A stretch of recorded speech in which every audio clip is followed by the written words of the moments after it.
Então, a gente vai ter a oportunidade hoje de escutar a professora Núbia Roberta Sobral da Silva, não é, sobre um assunto importantíssimo, orçamento da Seguridade Social, e temos hoje a particularidade de contarmos com a professora Valdenice José Raimundo, pró-reitora da Universidade Católica de Pernambuco. Então, é um prazer imenso, professora Valdenice, a senhora com a palavra.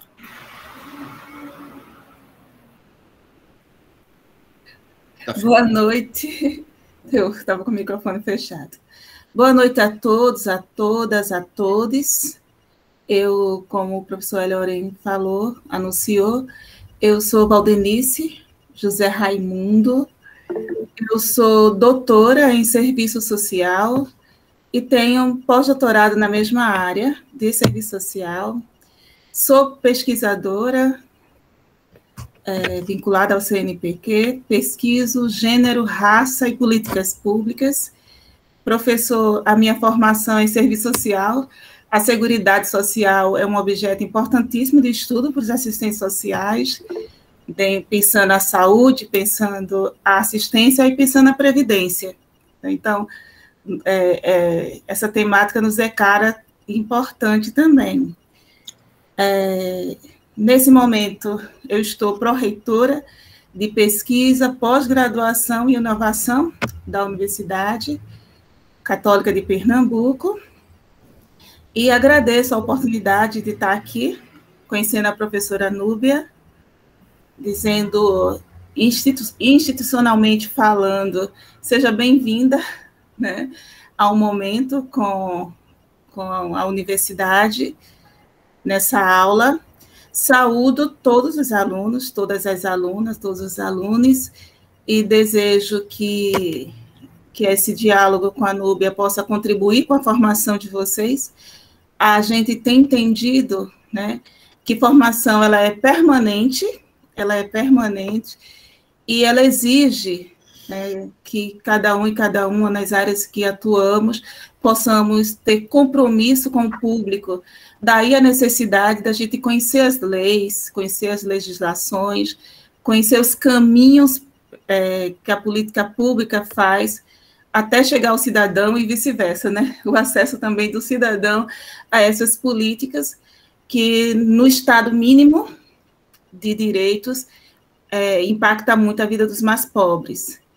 Né? Eu acho que tem um dado que é importante dizer, que dos pobres no Brasil, 70% são negros, são pessoas negras, né? Então, é importante essa discussão.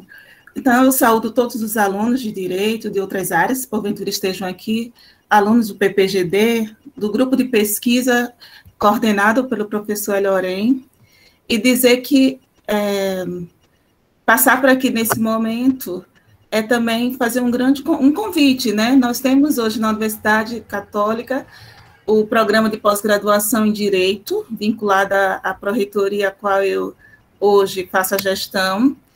Nós temos os programas também Lato Sensu, que englobam especializações, os LLMs, os MBAs, e tem, inclusive, um coordenado, né, pelo professor Elioren, que é o LM previdenciário. Então, a Universidade Católica tem se esforçado, né, e também tem organizado essa possibilidade dessa formação continuada do aluno que sai da graduação, vai fazer uma especialização, o LLM, ou já vai para o mestrado, lembrando que é um dos programas mais bem pontuados no Nordeste, né, o nosso programa de pós-graduação em Direito. Fico feliz, mais uma vez, reforço por estar aqui, passando para saudar cada um de vocês, dar as boas-vindas à professora Núbia e agradecer ao professor Elioren a gentileza de ter me convidado para estar na abertura desse momento. Muito obrigada, professor, e desejo, mais uma vez, que esse momento seja de grande aprendizado e que cada um de vocês, cada uma de vocês possam, nesse processo, né, buscarem realmente o conhecimento para se tornar profissionais qualificados e, sobretudo, profissionais que cuidam do outro, né, do humano, que é essa uma das características que a gente precisa no cenário, não só do cenário que a gente vive, mas no cenário da vida como um todo. Muito obrigada, boa noite a todos, a todas, a todos, e eu desejo um bom momento com a professora Núbia Roberta. Muito obrigada. Muito obrigado, professora Valmenice. Uma boa noite, agradeço pela abertura também do nosso encontro, como sempre, muito gentil. Muito obrigado, professora. Obrigada também. Então, gente, normalmente a gente divide essa apresentação em 3 partes. Na primeira parte, no caso a Núbia vai se apresentar, dizer sobre sua trajetória profissional, né? Então essa é a primeira parte. A segunda parte, a Núbia vai fazer uma apresentação de 20, 25, 30 minutos sobre o tema central, orçamento da Seguridade Social no Brasil. Como a gente sabe, o orçamento no Brasil ele tem sede constitucional, a lei orçamentária ela é dividida em 3 partes: orçamento fiscal, orçamento de investimento e o orçamento da Seguridade Social. Seguridade Social, assim entendido, saúde pública, previdência pública, simplificando é quando você paga para receber mais adiante, e assistência social. Muitas pessoas não têm condições de pagar ao Estado, mas precisam sobreviver. E por isso fazem jus ao que a gente costuma chamar de LOAS, não assistência social. Quais são essas pessoas? Via de regra, são os PCDs, as pessoas com deficiência, e os idosos com mais de 65 anos, que têm uma renda mensal per capita muito baixa. A gente vai discutir baixa em que sentido? Existem números objetivos. Acho que o Núbia vai tratar também desse assunto. Então, é isso, gente. Estamos já gravando. Vou passar a palavra para a Núbia para que ela fale um pouco da sua brilhante, né, trajetória profissional. Desde já agradecendo a Núbia, né, pela Assembleia Legislativa ter, no ano de 2019, né, Núbia, me agraciado. Foi realmente um momento muito importante. Muito obrigado, Núbia. Você com a palavra. Obrigada, professor. Boa noite a todos e a todas. Inicialmente é um prazer muito grande estar aqui com vocês. Aceitar aqui o convite do doutor Hélio para, hoje eu digo, não ensinar, mas eu digo, a gente promove aqui uma interação de saber, né? A gente sempre faz uma partilha de saber. Meu nome é Núbia Roberta Sobral. No momento, estou sendo orientada por doutor Hélio. Direito financeiro e tributário foi minha primeira paixão na universidade, né? Depois eu adquiri uma segunda paixão, que é o direito previdenciário, e hoje eu vou tratar aqui realmente nesse viés, nessa comunhão de um com o outro. Quero também agradecer a doutora Valdenice, a professora Valdenice, né? E dizer que, inclusive, serviço social, professora, foi a minha primeira escolha. Cheguei bem perto de terminar e gostava bastante, né? Mas, assim, comecei fazendo em São Paulo.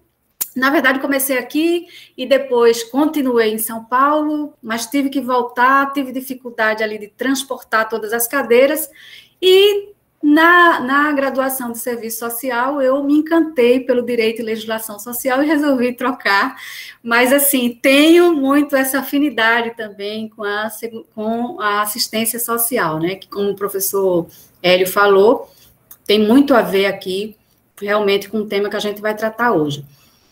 Gente, eu sempre aprendi, vou, assim, procurar ser bastante prática, rápida, e, assim, porque, na verdade, eu aprendi 2 coisas na vida, né? Quando eu era estudante, eu nunca gostei, nunca me seduziu muito aqueles professores que falassem demasia, né? E também no meu curso de sustentação oral, e também aprendi bastante isso, tendo que convencer juízes em apenas 5 minutos, né? Eu acho que não é, como diz a palavra, não é pelo muito falar que sereis ouvidos. Então, eu procurei fazer aqui um material bastante didático, porque reconheço que grande parte das pessoas que estão aqui fazem parte da graduação, né? Então, estão provavelmente travando seu primeiro contato com esse tema, talvez hoje. Então, vou tentar ser bastante didática aqui, realmente, para facilitar. Vou colocar aqui um slide, Juliano, por favor, eu vou tentar aqui, se eu não conseguir, por favor, você me me orienta, tá? Então, uma tela, não é isso? Vou lá aqui procurar. Não, ele sumiu daqui, Juliano, peraí. Um instantinho que ele estava abertinho aqui nesse instante, mas agora não está mais. Deixa eu tentar abrir ele. Ah, peraí, um instantinho só, deixa eu abrir aqui. Estou localizando aqui. Voltando aqui. Uma tela, Juliano. Isso. Lá. Vamos lá. Conseguem ver?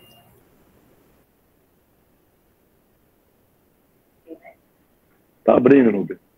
Opa, perfeito. Só eu aqui não consigo ver.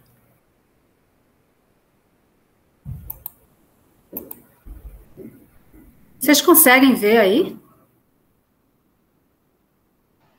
Eu não consigo ver. Tá vendo, professora? Eu não consigo ver. Nubia, é que você colocou, quando você colocou a apresentação, aí são duas telas a apresentação, né? Fica uma com os slides e a outra fica com outra coisa, não é isso? Sim. Aí você tem que fazer, aí ou você deixa naquele formato sem ser apresentação, ou você refaz todo o procedimento e seleciona a tela de apresentação, entendeu? Juliano, mais uma vez, você se importa? Não importa, não importa não. Por favor. Eu já tomei a precaução de mandar o material antes para Juliano, já para essa plataforma eu sempre tenho um pouco de dificuldade. Só lembrando também para o professor Valdenice, eu acho que a turma já sabe, Juliano também participa do PPGD, me orientando, já apresentou aqui um dos temas, né, Juliano? Então, a gente está aqui articulando a graduação, no caso, o mestrado com a graduação. Então, gente, assim, me antecipando aqui, enquanto o Juliano está aí me assessorando aqui nessa exposição, o que a gente vai falar... pessoal? Para mim ainda não. Opa, perfeito. Juliano, como eu lhe importuno, mas muito obrigada de novo, Juliano. Pode passar, Juliano, por favor.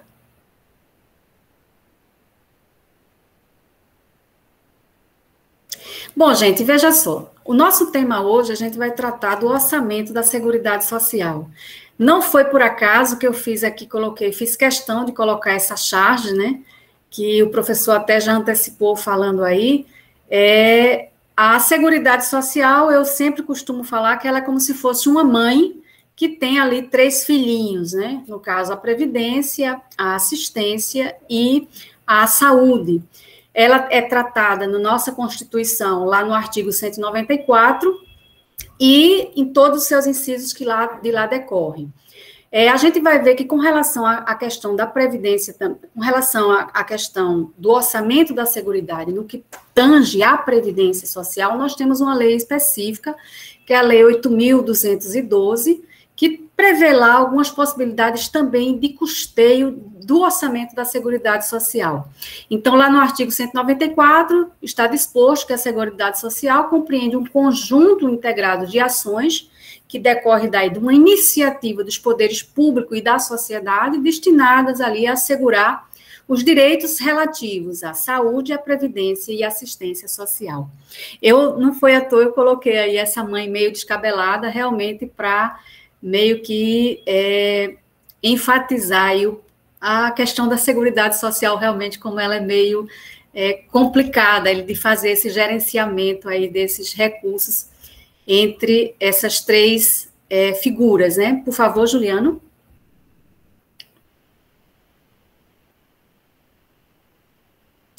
Próximo. Então, gente, mas assim, antes mesmo da gente começar a falar, eu sempre acho bom a gente tecer um comentário de como realmente as coisas surgem. A evolução da história da proteção social, até os dias como ela hoje nos chega, como ela hoje nos afigura, ela passa por diversas fases. Ela passa primeiramente pela fase da assistência pública, depois do seguro social, para finalmente chegar com essa conotação que hoje nós vemos que é a Seguridade Social. Inicialmente, na questão da assistência, né, quando ainda era a assistência social, a questão da proteção social, ela era baseada em caridade, né? Então, mas antes ainda disso, a gente via, por exemplo, que a questão da proteção social ela era muito embarcada, muito realmente efetivada pelas famílias. E naquela época a família não tem, por exemplo, o condão que hoje a gente vê. A família tinha lá aquela questão do pater poder, então era geralmente muito mais abarcada ali por muitos outros entes, além do núcleo que hoje a gente costuma ver. Mas depois com a evolução, a assistência, a proteção social, então, passa ali a ser gerenciada pela assistência pública, com esse viés, com essa característica aí de caridade, né? Em grande parte era efetivada pelas igrejas, e não havia ali um direito subjetivo de proteção social. Existia apenas ali uma expectativa de direito, e as pessoas que realmente necessitassem, que não podia ser ali protegido pelas famílias, aí, então, eles se valiam da assistência pública. Depois, no segundo momento, nós passamos para a fase do seguro social, né, e ele surgiu, então, com base nos contratos de direito, geralmente nas guildas, né, e geralmente muito ali ele tinha mais um condão ali de proteção realmente de algumas classes. Então, geralmente, algumas classes de artesão, eles faziam ali aqueles recolhimentos para, no momento futuro, em caso de alguma contingência social, no caso de algum risco social que viesse sofrer, eles poderiam ali, então, ter aquela proteção. Juliano, próximo, por favor. E aí, seguidamente, a gente passa, então, para a parte mais da Seguridade Social, como hoje ela nos afigura, né? Basicamente, o primeiro contato básico que a gente tem realmente da Seguridade Social, como hoje ela nos aparece, ela foi dada lá com Otto von Bismarck, né, lá por volta dos anos 1800 e 1883, por aí. E, seguidamente, ele instituiu lá um plano de seguridade social que visava proteger as pessoas também desses riscos, né, que, porventura, as pessoas viessem sofrer lá na Alemanha. Depois, a gente tem aí o plano, né, de Beiravinde, que é de inglês, instituiu ali, antes dele, inclusive, já tinha ali a questão da chamada Lei dos Pobres, que tinha uma proteção, mas por volta, acho que por volta dos anos 1920, alguma coisa, por aí, esse plano Beiravinde, ele começou a instituir ali uma espécie de amparo, para que não deixasse as pessoas desamparadas também em caso de contingências sociais. O que é que basicamente ele previa? Ele se fundamentava lá no plano de Otto von Bismarck, da Alemanha, e ele previa o seguinte, que cada pessoa que estivesse em idade de trabalho, que pudesse, realmente tivesse ali sua força ativa de trabalho, deveria, então, contribuir para ter ali, então, uma espécie de seguro social que pudesse ali, proteger as pessoas no caso dos riscos sociais. Era uma época de guerra e ele queria meio que de tirar esse condão totalmente do Estado para aquelas pessoas que estavam ali em decorrência da guerra voltassem ali com algum problema e as famílias pudessem ser totalmente custeadas pelo Estado. Então, foi a primeira tentativa realmente de instituir uma seguridade social nos moldes que a gente se afigura hoje.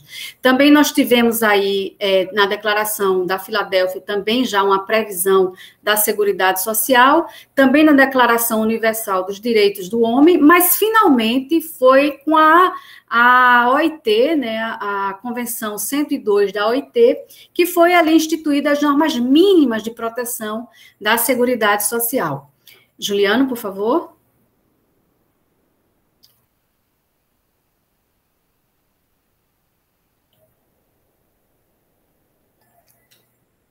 Bom, e aqui, gente, a gente passa basicamente para o esquema da Seguridade Social, como eu tinha falado anteriormente, e o professor Hélio também já adiantou.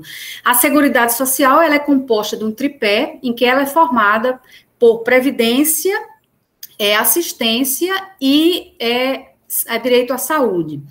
Então, esse sistema da Seguridade Social, ela se divide em duas partes, o sistema contributivo e o sistema não contributivo. Todos três, é claro, compondo ali a Seguridade Social. Na questão previdenciária, ela é o tripé da Seguridade que exige contribuição. Então, para a Previdência Social, só será realmente contemplado com todos os benefícios que ela oferece aquelas pessoas que efetivamente contribuem, que vertem contribuições para o sistema previdenciário. Já a questão da saúde e da assistência, não existe essa contribuição. Qualquer pessoa, branca, rica, preta, pobre, estrangeiro, seja lá de que tipo for, a pessoa vai ser protegida ali pelo SUS, não precisa ali contribuir, verter um vintém sequer para ter o amparo ali da saúde. E de igual modo também, a assistência social, é claro, aqui a gente enfatiza somente para os necessitados. E quem é compreendido aqui como sendo esses necessitados? Como o professor falou, no caso, as pessoas que têm basicamente dois riscos que elas têm que ter cumulativamente.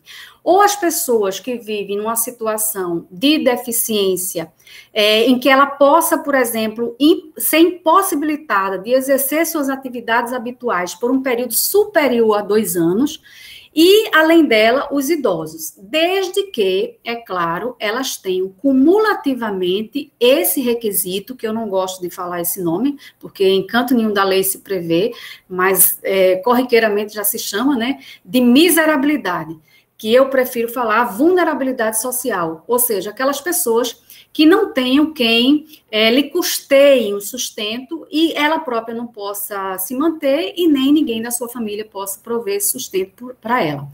Existe aqui, nesse critério dessa aferição, dessa renda, dessa vulnerabilidade social, dessa miserabilidade, aí um critério que já se passou a ser rígido durante um tempo, hoje ele já é bastante elastecido, agora, inclusive, com relação, já por ocasião da pandemia, né, nós tivemos ali várias alterações de períodos em períodos em que esse critério da renda para aferição aí dessa vulnerabilidade social, ele variou, né? Mas via de regra, é aquela pessoa que tem ali naquela composição da renda per capita, ali ela não possa sobreviver ali com 1/3 do salário mínimo, né?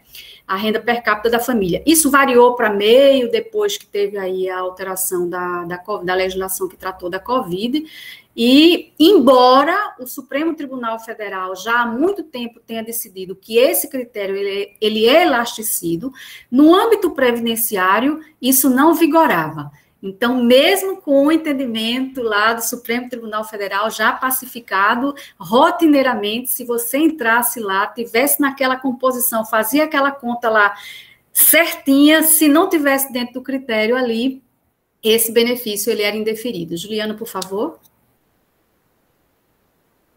Mas, assim, agora a gente passa, o professor até já falou também, da questão da... Bom, antes disso, um pouquinho antes disso, tem aí os objetivos, né, que a doutrina costuma falar de princípios da Seguridade Social, do orçamento da Seguridade Social. Aqui eu não vou falar sobre eles, eu destaquei somente 1 ou 2, mas, assim, não vale muito a pena a gente ficar tecendo muito comentário sobre eles, pela própria nomenclatura que a gente vê aí, da própria descrição dos artigos e dos incisos, a gente mais ou menos deduz. Eu vou somente falar aqui, destacar somente um deles, que é a questão da irredutibilidade do valor dos benefícios, né? Eu acho isso muito interessante, porque esse é o tipo de princípio objetivo, como a Constituição fala, que promove ali uma segurança, né, uma segurança social, ou seja, não importa em que circunstâncias a sociedade esteja vivendo, inclusive até mesmo questão de guerra ou questão de crise econômica, o seu benefício ele vai ficar mantido.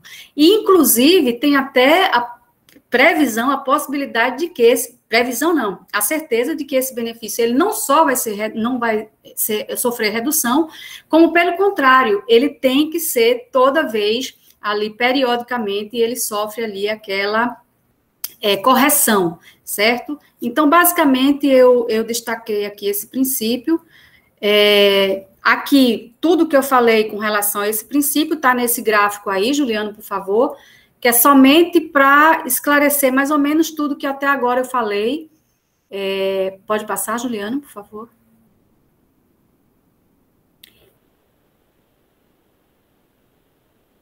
Por favor, Juliano. Certo, tudo que eu falei basicamente está aqui nesse gráfico, né? Eu peguei aqui essa fontezinha e coloquei aqui para vocês, basicamente para a gente identificar de modo mais fácil. Por favor, Juliano, pode passar? Depois do gráfico, o próximo slide, pode passar? Pode passar? Bom, gente, aqui então, como o próprio professor falou, né, antecipou aqui a minha fala, é que o orçamento da Seguridade Social, ele está lá disposto lá no artigo 165 da Constituição, quando prevê lá que a lei orçamentária, ela vai tratar de 3 tipos de orçamento. O primeiro orçamento, o orçamento fiscal, o orçamento de investimento e, por fim, o orçamento da Seguridade Social, que vai abranger ali todas as entidades e órgãos a elas vinculados. Então, ela está disposto lá no artigo 165, quando prevê lá a questão da lei orçamentária da União. Por favor, Juliano.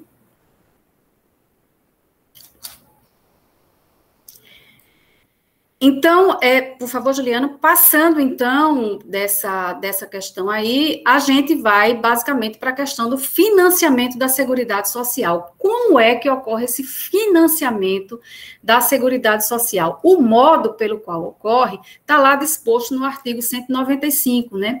E está disposto lá que essa Seguridade Social, ela será financiada por toda a sociedade, seja da forma direta, também da forma indireta, nos termos da lei, e mediante recursos provenientes tanto dos orçamentos da União, dos estados, dos municípios, do Distrito Federal, e também, sobretudo, das seguintes contribuições, Juliano, e aqui eu antecipo um pouquinho, porque eu reconheço que tem muita gente de graduação, e talvez seja o primeiro momento que eles estejam tratando aqui dessas espécies de tributo.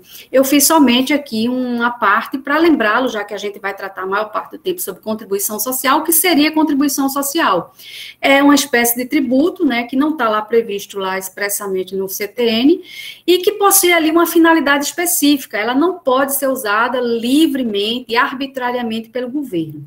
Ela basicamente é de 3 tipos, conforme consta na Constituição. Ela pode ser a contribuição de intervenção no domínio econômico, a famosa CID, também as contribuições dos interesses da categoria e, finalmente, a contribuição de seguridade social. Juliano? Com relação à questão das contribuições de seguridade social, a gente vai ver também na própria disposição do artigo constitucional que existe 3 a 4 formas de a gente contribuir, dessas contribuições sociais, financiarem aí o sistema do orçamento fiscal, do orçamento da Seguridade Social. A primeira forma de contribuição, de financiamento para a Seguridade Social, ela advém do empregador, né? Então, está lá no inciso 1º desse artigo 194, que fala que vai contribuir, né, para o orçamento da Seguridade Social o empregador da empresa, da entidade a ela equiparada, na forma da lei, incidente sobre as folhas de salário e demais rendimentos ali decorrentes do trabalho, também da receita de faturamento dessas empresas e também sobre a forma de lucro. Então, a gente vai ver que essas empresas, esses empregadores, inclusive, algumas vezes, eles podem contribuir até em cima de duas vezes aí nessa disposição aí, né? também vai contribuir para a Previdência Social, vai fazer parte ali do orçamento da Seguridade Social, os trabalhadores e os demais segurados da Previdência Social. E se a gente for lá para a Lei 8.213, principalmente lá no artigo 11, a gente vai ver elencado lá todas as espécies de contribuintes da Previdência Social. A gente vai ter, por exemplo, os contribuintes individuais, a gente vai ter os empregados, que também, nesse caso aí, o empregado, ele vai ter a contribuição dele próprio, do salário dele, e também a contribuição que decorre lá do pagamento que o empregador faz no momento que vai pagar o salário desse empregado, né?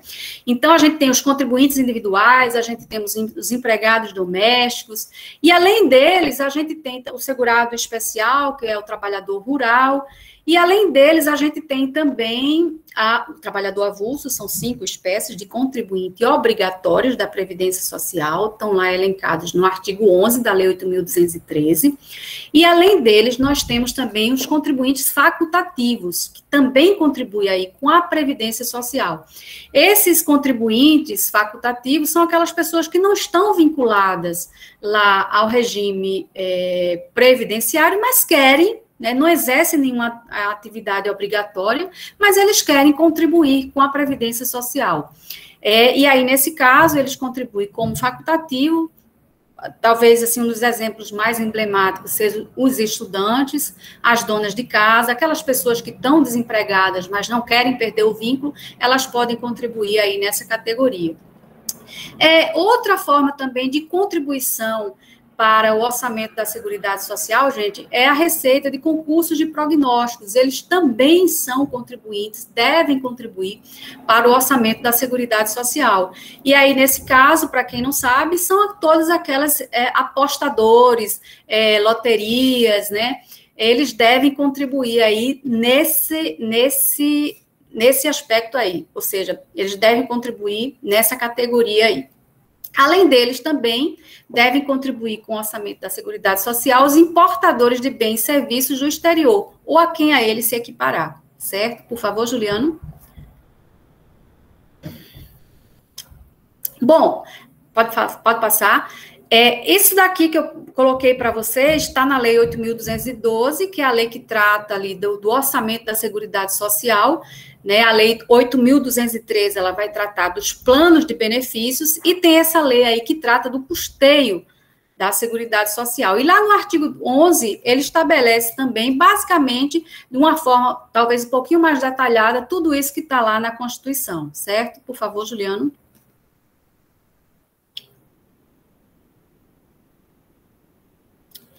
Bom, e aí, gente, eu vou destacar aqui, por favor, pode passar? Eu vou destacar aqui para vocês alguns aspectos somente relacionados aqui ao orçamento da Seguridade Social. Professor, eu costumo falar um bocado, viu? Se o senhor não controlar meu tempo, de repente, o senhor... não sei se a gente passa direto, se tem aí uma turma que entra... Certo. Então, pronto. Veja só, nós temos também aqui, no artigo 194, Juliana, acho que tu passou, tem um slide anterior, acho que antes desse, dos parágrafos anteriores. Dá uma retornadinha aí para ver se... Ou então, talvez eu não coloquei na sequência. Passa para o anterior. Na verdade, o que eu devia estar... Sim, exatamente. Então... Gente, o artigo 194, né, o parágrafo 1º, estabelece que as receitas dos estados, Distrito Federal, dos municípios destinados ali à Seguridade Social, elas não podem ser ligadas diretamente ao orçamento da União. Isso decorre, na verdade, da própria autonomia dos entes federativos. Então, cada estado, cada município vai ter lá o seu próprio plano plurianual, vai ter a sua própria lei orçamentária, vai ter a sua própria lei de diretriz orçamentária. Então, nesse caso, eles não podem estar vinculados, seus orçamentos lá destinados à Seguridade Social, não podem estar vinculados lá ao orçamento da União, é o que estabelece aí o parágrafo 1º do artigo 194. No parágrafo 2º está estabelecido, né, que a proposta de orçamento da Seguridade Social, ela vai ser elaborada de uma forma integrada pelos órgãos, de modo ali que cada um deles, antes de se elaborar aí essa lei orçamentária que vai tratar do orçamento da Seguridade Social, eles possam ali estar fazendo as suas sugestões, né, de onde, por exemplo, pode estar vertendo os melhores recursos e aplicabilidade dessas verbas, né, que vão aí custear aí o orçamento da Seguridade Social. Juliano, por favor. Bom, aí, seguidamente, a gente passa para os próximos parágrafos, né? Tem um parágrafo terceiro aqui que eu não botei, mas eu acho importante frisar, que ele não está aqui, mas ele estabelece que a empresa que tiver, por exemplo, com débito com relação à União, ela não vai poder, por exemplo, participar de licitações e tudo mais. Ela vai ter que se realmente efetivar primeiro, se legalizar primeiro, para depois poder, então, participar aí dessas licitações. Um aspecto interessante aqui do orçamento da Seguridade, que está aqui disposto no parágrafo 4º, é a questão da possibilidade, né, que está expresso aí, a lei poderá instituir outras fontes destinadas a garantir a manutenção ou expansão da Seguridade Social, desde que, é claro, obedeça ali o princípio da noventena, né? Então, ele não pode, por exemplo, instituir a questão das contribuições sociais residuais, que a União tem lá, por força desse artigo 154, a possibilidade de instituir algumas outras contribuições que não estejam aqui previstas. Além disso, também, o parágrafo 5º, ele trata, né, da questão da regra da contrapartida. Para quem vive aqui no mundo do direito previdenciário, isso aqui a gente lida frequentemente com isso nos tribunais. Recentemente, eu destaquei até aqui de vermelho, exatamente para fazer alguns comentários com relação a essa regra. O que é que ela estabelece? Que nenhum benefício ou serviço da Seguridade Social, ele poderá ser criado, majorado ou estendido sem a respectiva fonte de custeio prévio. E aí, o que é que acontece? Recentemente, a gente teve um grande... os tribunais se degladiaram com relação à questão, por exemplo, do artigo 45 da Lei 8.213, né, que prevê lá somentemente a questão da extensão do auxílio acompanhante somentemente para aquelas pessoas que foram aposentadas por invalidez. Isso fere, assim, frontalmente o princípio da isonomia. Ora, se de repente você está ali contribuindo com a Previdência Social, e a gente sabe que, por exemplo, a pessoa que é aposentado por invalidez, às vezes elas não precisam cumprir, por exemplo, a carência mínima, os requisitos necessários que, por exemplo, uma pessoa que vai se aposentar por idade ou por tempo de contribuição precisa. De repente, ela faz ali poucas contribuições, se torna inválido, se aposenta e ela vai ter essa benesse que a lei determina. Mas qual a lógica dela que, por exemplo, porque se aposentou por invalidez, ter essa benesse, porque de repente ela está totalmente inválida e vai precisar de um cuidador frequentemente e vai ter esse adicional aí previsto pela lei, ela teria direito, e porque, por exemplo, uma outra pessoa que se aposentou por tempo de contribuição ou por idade, nas mesmas circunstâncias, estando também extremamente deficiente, né, precisando de um cuidador, não teria. Então, durante muito tempo, a TNU, a Turma Nacional de Uniformização, os tribunais, o STJ, o STF, se debateu com essa questão. No STF, recentemente, foi reconhecido aí a extensão para qualquer tipo de aposentadoria, mas, finalmente, quando essas questões sempre chegam no STF, esbarra nesse princípio aí. E lá, recentemente foi julgado e foi decidido que não é para ser estendido para os outros segurados da Previdência Social, ou seja, como a lei está dizendo que tem que ser somente para essa extensão, somente para os segurados que estão ali aposentados por invalidez, então não poderia passar para outro tipo de aposentado, né? Que é uma aberração, mas assim, frequentemente no Supremo, todas as questões relacionadas à previdência, à assistência, elas esbarram aí geralmente nesse princípio aí e não é superado, porque a gente sabe que tem toda uma questão econômica e política envolvida, né? Bom, as contribuições sociais também de que trata esse artigo, elas poderão ser exigidas após o princípio decorridos 90 dias da data da publicação que as houver instituído ou, tá meio bebinho aqui para mim, modificado. Mas, basicamente, o que significa dizer?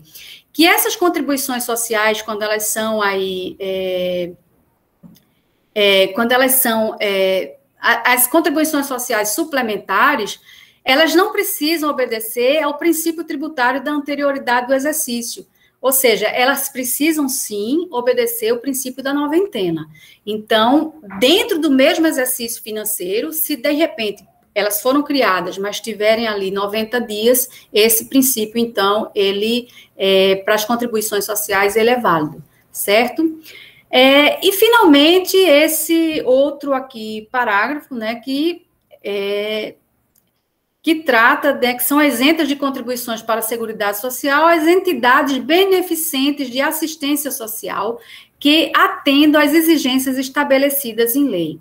A gente sabe, quando a gente sempre trata de orçamento social, recentemente a gente teve reforma da Previdência, né? A gente nunca sabe como é que esse balanço é feito da arrecadação. Eu coloquei mais abaixo alguns gráficos que meio que demonstram isso, né? Mas, assim, é realmente complicado a gente ver muitas empresas que têm aí essa imunidade, porque são ditas empresas filantrópicas. Você vê grandes hospitais, vocês vê, por exemplo, ali grandes escolas que têm ali alguns tipos de imunidade por conta dessa característica aqui, certo? Mais paciência. Por favor, Juliano.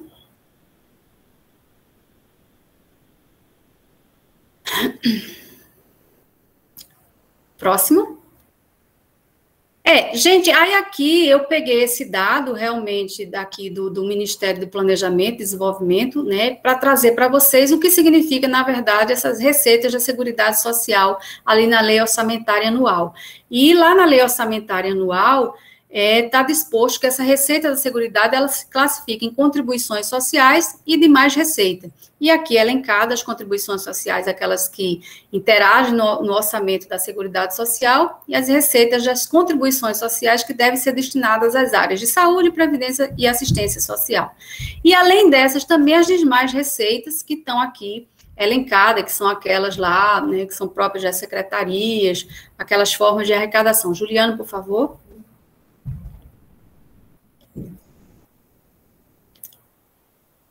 Bom, eu não sei por favor, Juliano, eu não sei basicamente em que slide nós estamos, mas alguns deles eu coloquei somente mais, assim, emblemáticos, com gráficos, né, e até meio que para a gente, meio que se verificar realmente, não pode passar para o próximo, Juliano?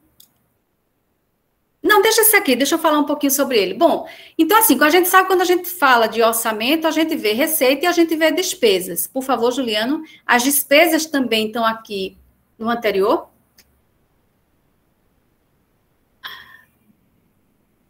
Por favor, Juliano, anterior.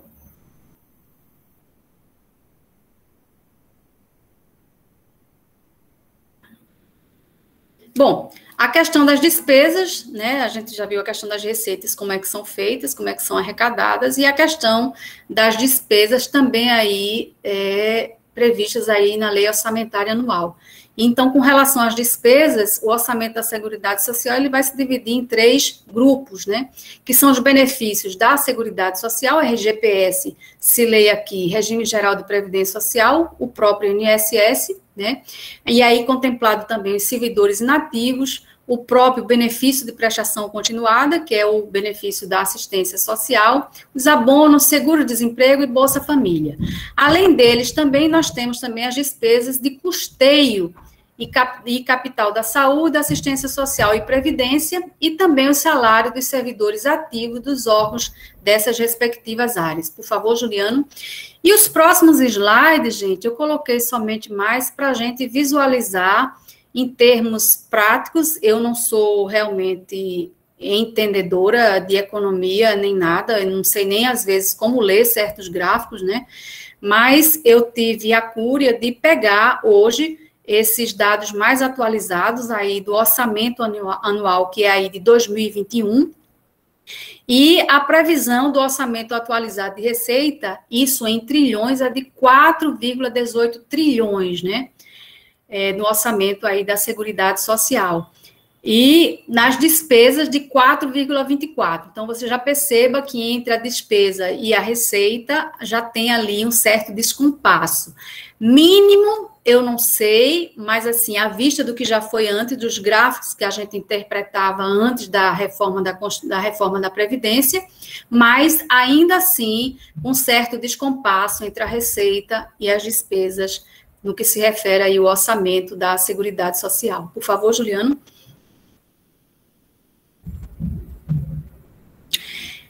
Os próximos gráficos, gente, também essa tabela que eu peguei aí também do próprio sistema de governo, tem aí a fonte aqui, logo à sua direita do vídeo, para quem esteja olhando, né, e ele trata exatamente da questão das receitas e despesas da Seguridade Social, inclusive aí destacando a desvinculação das receitas da União também, né? Por favor, Juliano. Na verdade, os próximos slides que eu coloquei se referem somente a gráficos, né, demonstrando aí em número. A gente já pode ver nessa parte logo mais de cima, né, que as receitas do RGPS, as despesas do RGPS também, e os déficits, por favor, só sabe um pouquinho que eu estava lendo um pouquinho mais. Bom, aqui bem no cantinho a gente vai ver, a parte em azul é as receitas de 2020, 2019, e a parte lá em verde é ali o comparativo. A gente já percebe, né, que aparentemente, eu não coloquei os outros dos anos anteriores, mas aparentemente eu verifiquei, é claro que isso aí é um dado do governo, né, da própria receita, um dado do próprio Tesouro Nacional. Mas, assim, aparentemente já está começando a haver aí um certo equilíbrio, né? Essa parte de verde aí destacada, a gente já percebe que parece que está havendo ali um equilíbrio nas contas públicas. Não obstante, a gente passou aqui por crise, a gente teve realmente que custear muitas despesas que não estavam previstas por causa da questão da Covid, mas a gente tem vários problemas relacionados, e aqui eu vou destacar somente questão de crítica, professor, já para me encaminhar para o meu final. A gente tem realmente algumas críticas relacionadas a essa questão da Seguridade Social, né?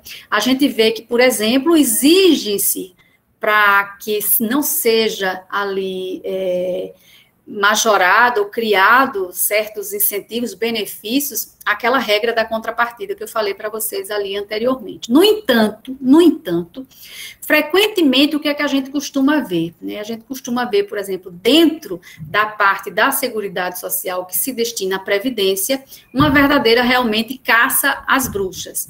Então, a gente já teve aí várias medidas, até mesmo antes da reforma, que visavam a todo momento, assim, cortar benefícios a ermo, para que de todo custo fosse se implementado ali uma economia. É claro que com isso eu não estou querendo dizer que realmente a Previdência não precisasse de ajustes. Em todos os lugares do mundo, Previdência Social passou por ajustes, passou por reforma. Por óbvio que aqui também não seria diferente, né? Mas que nunca poderia se dar da forma como se deu. Se você for olhar, por exemplo, a parte da disposição de motivos do projeto lá da reforma da Previdência, ele sempre comparava lá nos gráficos, sempre botava, por exemplo, países como a Finlândia, países como lá, países com outra realidade totalmente diferente da nossa, e sempre botava, olha, lá as pessoas trabalham até 80 anos, as pessoas contribuem muito mais, certo? Mas lá é uma realidade em que as pessoas realmente também ganham mais, as circunstâncias também são outras, né? Você não dá para comparar, por exemplo, uma pessoa que mora na Nova Zelândia, que ele dá como referência, com uma pessoa que, por exemplo, mora aqui no Nordeste, né, no sertão, e dizer que esse homem hoje não pode mais se aposentar com a idade mínima. Bom, mas assim, mesmo antes dessa questão da reforma, para tentar equilibrar esse orçamento da Seguridade Social, muitas coisas assim têm sido feitas que realmente assombram. Destaco também uma coisa interessante, a questão, por exemplo, da Operação Pente Fino. Já tivemos várias, agora a gente está passando por outras mais, né? E, por exemplo, teve uma época da Operação Pente Fino em que o governo, sem dotação orçamentária prévia, né, instituiu, por exemplo, um regime de mutirão para que os peritos da Previdência Social fizessem, inclusive, mutirão para fazer perícias revisionais, né, inclusive pagando em torno de R$45, R$60 por cada perícia realizada. Então, sem prévia dotação orçamentária nenhuma, simplesmente instituiu isso, mas quando é para o segurado é diferente. E assim, gente, isso gera um problema muito grande, porque o nosso segurado, a grande parte deles, depende do SUS. E a gente sabe que essas pessoas, quando vão para o SUS, elas não têm, por exemplo, assim, na hora que vão fazer uma perícia, um atendimento que possa realmente, ali, de fato, comprovar que aquela incapacidade se mantém ou não, para que esse benefício seja mantido ou então seja suprimido, né? Mas, de fato, realmente isso tem ocorrido. Eu espero que realmente haja, de um jeito ou de outro, aí um equilíbrio nas contas públicas, né, nesse orçamento da Seguridade Social. Espero e conto realmente que ele possa ser superavitário algum dia, ou pelo menos ali tenha um certo equilíbrio, mas o fato é que eu acho essa balança muito descompensada. Gente, eu acho que basicamente é isso que eu tinha para falar aqui para vocês. Eu não sei se alguém tem mais alguma dúvida. Eu acho que o próximo slide trata aqui da questão a questão referente. Ainda tinha outra, Juliana, tu passou tão rápido que eu já vi que você tinha ido para bibliografia. Aqui é somente retratando em números, né? A questão, por exemplo, 2012 até o último orçamento, 2020, a gente vê que, por exemplo, as receitas do RGPS aparentemente têm aumentado. Eu não sei muito bem como isso, porque a gente viu aí o governo instituindo, por exemplo, certos tipos de contribuição, inclusive, por exemplo, o plano de inclusão simplificada, em que a pessoa pode contribuir somente com 11% do salário mínimo, né, e vai ter direito ali aos benefícios, né. Eu não sei como, se você, de repente, só contribui com 11, de repente poderia ir atingir uma grande massa da população brasileira e essa conta poderia ficar equilibrada, eu realmente não sei. A gente tem, por exemplo, os facultativos de baixa renda, que contribui, por exemplo, com 5% de um salário mínimo e vai ter também esses benefícios. Então, eu não sei, de repente, como essas contas possam se equilibrar. Realmente, tem aquele princípio da universalidade, o princípio da equidade, que cada pessoa realmente contribui, quem arrecada mais contribui com mais, né? A gente tem, por exemplo, até alguns exemplos emblemáticos da Lei 10.666, daquelas empresas que, por exemplo, quando elas não estão fazendo o trabalho direito e provocam, por exemplo, muitos acidentes de trabalho, elas têm a sua contribuição ali majorada, e de igual sorte, as que estão fazendo direito também têm ali o seu benefício mais reduzido. Gente, basicamente é isso. O que eu puder ajudar, eu estou aqui à disposição. A bibliografia que eu utilizei está aí no anexo também do material, e é isso que eu tinha para falar para vocês. Obrigada. Então, agradeço a Núbia. Eu vou agora parar a gravação, vou falar uns 2 ou 3 minutos. Eu sei que a Rosângela pediu a palavra, não é? Então vou parar a gravação para dar sequência, tá bom, gente? Deixa eu só agora parar a gravação.